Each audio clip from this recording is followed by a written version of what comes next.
तो कमेंट जरूर लिखना और अगले एपिसोड्स के लिए लाइक और सब्सक्राइब कर देना, क्योंकि 65% बंदे ऐसे हैं जो स्टोरी तो सुनते हैं पर सब्सक्राइब नहीं करते। सिटी हॉस्पिटल, गुड़गांव शहर। एक जवान लड़का सिटी हॉस्पिटल के मेन गेट से बाहर निकला। यह लड़का लगभग 17 वर्ष का था और जल्द ही 18 वर्ष का होने वाला था। वह दिखने में लंबा और दुबला पतला सा था और उसका चेहरा कोमल था।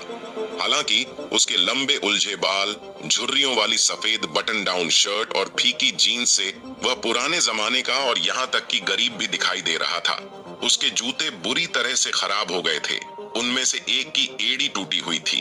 हॉस्पिटल के मेन गेट पर खड़े होकर उसने एक गहरी सांस ली, थोड़ी घबराहट भी महसूस की। फिर उसने अपना सिर उठाया और चमकती धूप को देखकर उसको एक सुकून सा मिला।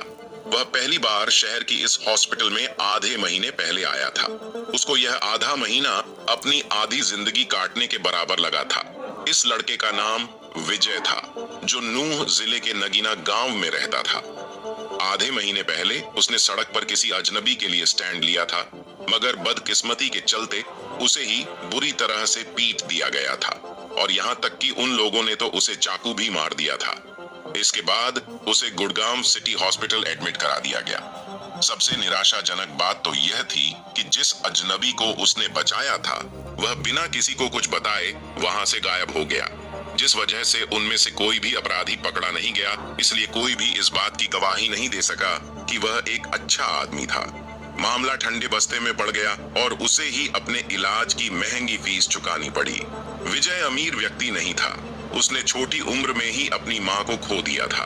उसके पिता ने 7 साल पहले एक बीमारी से दम तोड़ दिया था और उसके पास कोई विरासत भी नहीं थी। पिछले साल जब उसने स्कूल छोड़ा, वह गांव के आसपास छोटे मोटे काम कर रहा था। उसके पास लगभग 10,000 रुपए की बचत थी, जो उसके इलाज पर खर्च हो गई।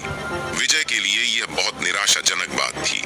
हालांकि इस बुरी घटना में विजय के लिए एक खुशी की बात रही। जब वह अपनी गंभीर चोटों के कारण हॉस्पिटल के बिस्तर पर बेहोश पड़ा था, तो उसने अपने पहने हुए जेड पेंडेंट से कुछ गर्माहट सी महसूस की, जिस वजह से उसके दिमाग में ज्ञान का खजाना भर गया। विजय ने इस जेड पेंडेंट को एक दिन सड़क से उठाया था और फिर उसी दिन से ही उसने इसको अपने गले में पहन रखा था। जब विजय ने उस जानकारी को अपने दिमाग में अच्छे से पढ़ा, तो उसने महसूस किया उसके दिमाग में जो उसे जानकारी मिली है वो कुछ प्राचीन जड़ी बूटियों और उनसे बनने वाली औषधियों के बारे में है। इसके अलावा प्राचीन समय के योद्धाओं की तरह शक्तियां बढ़ाने के तरीके भी थे। इस दुनिया के कई लोगों की तरह विजय भी देवी देवताओं या फिर भूत प्रेत जैसी अलौकिक चीजों पर विश्वास नहीं रखता था। जब उसे जेड पेंडेंट द्वारा रहस्यमय तरीके से उन विधि और शक्तियां बढ़ाने के बारे में पता लगा, तो विजय को भी इन सब चीजों पर विश्वास होने लगा था। इस नए ज्ञान और शक्तियों की मदद से विजय को जीने का एक और मौका मिला और दुनिया को देखने का उसका नजरिया भी बदल गया था। उसे अब अपने ऊपर पूरा विश्वास था। शक्तियों और विधि के ज्ञान से उसके जीवन में सुधार हो सकता था। तेज धूप का सामना करते हुए उसे अपने अंदर कुछ अलग सी ही फीलिंग्स महसूस हो रही थी, जैसे जल्द ही वह कोई शक्तिशाली अमीर इंसान बनने वाला हो। हालांकि अगले ही पल में उसके सारे अमीर के सपने टूट गए जब उसके पेट में भूख की वजह से चूहे कूदने लगे। वह अपने पेट को सहलाने लगा। अगर मैंने कुछ खाया नहीं तो मैं भूख से मर जाऊंगा। पहले चलकर कुछ खाना खा लेता हूँ, विजय ने कहा। जब उसने पैसे देखने के लिए अपनी जेब चेक करी, तो उसे केवल 100 रुपए का नोट और 3 1-1 रुपए के सिक्के मिले। क्या मेरे पास बस इतने ही रुपए बचे हैं? उसने मायूसी भरे स्वर में कहा। विजय के डेबिट कार्ड में भी केवल कुछ 1000-2000 रुपए बचे थे और ये रुपए इस महंगाई के जमाने में ज्यादा दिन नहीं चल सकते थे। अगर उसने पैसे कमाने के लिए कुछ नहीं किया तो वह जल्द ही भूख से तड़प तड़प कर मर जाएगा। विजय फिर अपने हाथ में पकड़े उस 100 के नोट को एक बार देखता है, फिर मजबूरी में अपना सिर हिलाते हुए पास ही की एक दुकान पर जाता है। भाई साहब, एक बिस्किट का पैकेट देना, विजय ने उस दुकान के मालिक से कहा। दुकान का मालिक एक अधेड़ उम्र का व्यक्ति था। उसने विजय की ओर देखा, फिर एक बिस्किट का पैकेट निकाल उसे देते हुए कहा, 20 रुपए। विजय दंग रह गया। क्या कहा आपने, 20 रुपए? उसने दुकानदार से पूछा। हाँ, कीमत बढ़ चुकी है, दुकान के मालिक ने भड़कते हुए कहा। विजय ने फिर दुकान मालिक से ज्यादा बहस ना करते हुए उसे 20 रुपए दे दिए। उसने फिर उस बिस्किट की ओर देखा जो 20 रुपए की थी और फिर एक आह भरी। फिर से महंगाई, मैं कैसे जिंदा रहूंगा?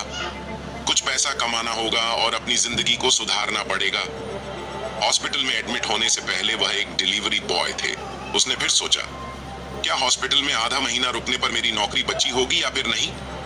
बिस्किट खाने के बाद उसने अपनी जेब से फोन निकाला और आनंद अंकल को फोन किया। हाँ छोटू, तुम ठीक तो हो ना? और तुम हॉस्पिटल से कब निकले?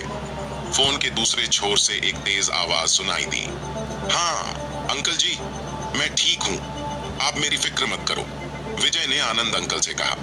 चलो सुनने में अच्छा लगा तुम ठीक हो, वरना मेरी तो जान सूखी जा रही थी।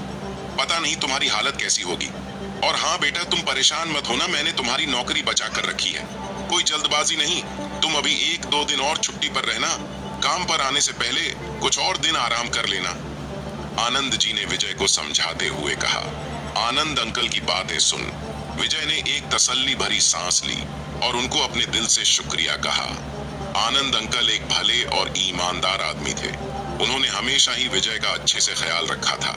मैं ठीक हूँ, मैं कल काम पर आ जाऊंगा, विजय ने तुरंत कहा।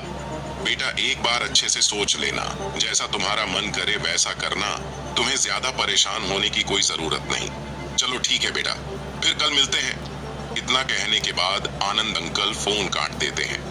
विजय फिर बस में चढ़ गया। ऊबड़ खाबड़ सड़कों से होते हुए वह नगीना गांव पहुंचता है। नूह जिला दोनों तरफ पहाड़ों से घिरा हुआ था। नगीना गांव नूह जिले के पूर्वी किनारे पर था और एक पहाड़ के बगल में था। वह बस से उतरा और 10 मिनट पैदल चलने के बाद घर पहुंचा। विजय, तुम वापस आ गए हो? एक पड़ोसी ने विजय से पूछा। विजय ने उस पड़ोसी से हाथ मिलाया और शुक्रिया बोलते हुए अपने घर की ओर निकल गया। इस गांव के सभी घर वहां रहने वाले परिवारों द्वारा बनाए गए थे, मगर विजय का घर पुराना सा और टूटा फूटा हुआ था। जैसे ही वह अपने घर के सामने के दरवाजे पर पहुंचा, बगल के एक मकान से अधेड़ उम्र के दिखने वाले आदमी ने अपने हाथ में चावल के कटोरे को पकड़े हुए विजय से पूछा, विजय तुम आ गए? विजय ने भी उसे देख मुस्कुराते हुए हाँ में सिर हिला दिया। तभी उस मकान के अंदर से एक और कर्कश आवाज आई, ओ विजय, तुम वापस आ गए हो। आधे महीने तक अस्पताल में लेटने के बाद तुम्हें सबक तो मिल ही गया होगा। इतनी कम उम्र में गुंडों की तरह लड़ते हो, तुम्हें शर्म आनी चाहिए। चौड़े कंधे और उतनी ही चौड़ी कमर वाली एक अधेड़ उम्र की महिला विजय को ताना मारते हुए बगल के घर से बाहर निकली। विजय पर एक उदासीन नजर डालने के बाद उसकी भौहें सिकुड़ गई। मुझे पता था तुम कोई अच्छे लड़के नहीं हो। तुम्हें कुछ मेरे बेटे राहुल से सीखना चाहिए। वह बहुत ही आज्ञाकारी और चतुर है। वह जल्द ही शहर की बड़ी यूनिवर्सिटी में भी चला जाएगा और डिग्री लेने के बाद वह एक सरकारी अधिकारी बन जाएगा। और तुम तो हमेशा ही ऐसे लड़ते झगड़ते फटीचर की तरह घूमना। उस औरत की आवाज तीखी और बहुत तेज थी। उसे दूर से सुना जा सकता था। जब वह बोल रही थी तो गांव के कुछ लोग भी वहां इकट्ठा हो गए थे। विजय के चेहरे का रंग बदल गया। उसे इस वक्त उस औरत पर बहुत गुस्सा आ रहा था। यह अधेड़ उम्र की महिला उसकी चाची थी। वह हमेशा ही उसे बुरा भला कहती रहती थी और जब भी वे मिलते थे तो वह उसके साथ इसी तरह का व्यवहार करती थी। कौन सी बदमाशी, मैंने तो उल्टा किसी की जान बचाई, विजय ने अपने गुस्से को दबाने की कोशिश करते हुए समझाया। उस अधेड़ उम्र की महिला के होंठ कस गए और वह मुस्कुराई। तुमने किसी की जान बचाई? हाँ, क्या मजाक है? मुझे नहीं पता था कि तुम इतने बेशर्म और झूठे भी हो सकते हो। अगर तुमने सच में किसी की जान बचाई थी तो वह आदमी कहाँ है और कौन है? विजय ने अपने हाथ की मुट्ठी कसकर बंद कर ली क्योंकि अब उसका गुस्सा 10 गुना बढ़ गया था। फिर से कहा, इस नगीना गांव में कौन नहीं जानता कि तुम एक गुंडे हो। तुमने तो स्कूल में भी लड़ाई की थी जिस कारण तुम्हें स्कूल से भी निकाल दिया गया। मुझे तो तुम्हें अपना रिश्तेदार कहने में भी शर्म आती है। मुझे तो हमेशा से ही लगता था जब से तुम छोटे थे, तुम बड़े होकर मेरे राहुल की तरह एक अच्छे और काबिल आदमी कभी नहीं बन सकते। वह अपने परिवार का मान सम्मान बढ़ाने के लिए शहर की एक अच्छी यूनिवर्सिटी से डिग्री लेकर सरकारी अधिकारी बनेगा। अपने बेटे की तारीफ करते हुए वह खुश लग रही थी। विजय की मुट्ठी इतनी कसकर बंद थी कि उसके नाखून उसके हाथ में गड़ गए। फिर उसने एक गहरी सांस ली और उसे एक अजीब नजर से देख बड़े बड़े कदमों से सामने अपने घर में चला गया। हाँ, मुझे विश्वास नहीं हो रहा। देखा तुमने, इस छोटे घोड़े ने मुझे कैसी नजरों से देखा। बाहर से तीखी आवाज आई। घर के अंदर पहुंच विजय ने रसोई में जाकर कुछ साधारण सा खाना बनाया और खाना खाकर ऊपर छत पर चला गया। उसके घर में 3 कमरे थे, मगर विजय को रात में छत पर लेटकर तारों को देखना बहुत अच्छा लगता था। आसमान में अंधेरा छाया हुआ था। छत पर पहुंच विजय एक चारपाई पर लगे बिस्तर पर लेट गया और रात के अंधेरे में आसमान में जगमगाने वाले सितारों को देखने लगा। उसके दिमाग में विचार कभी उमड़ते तो कभी बिगड़ते। ऐसी ही कई चीजों के बारे में और फ्यूचर में उसे क्या करना चाहिए, इसके बारे में लंबे समय तक सोचता रहा।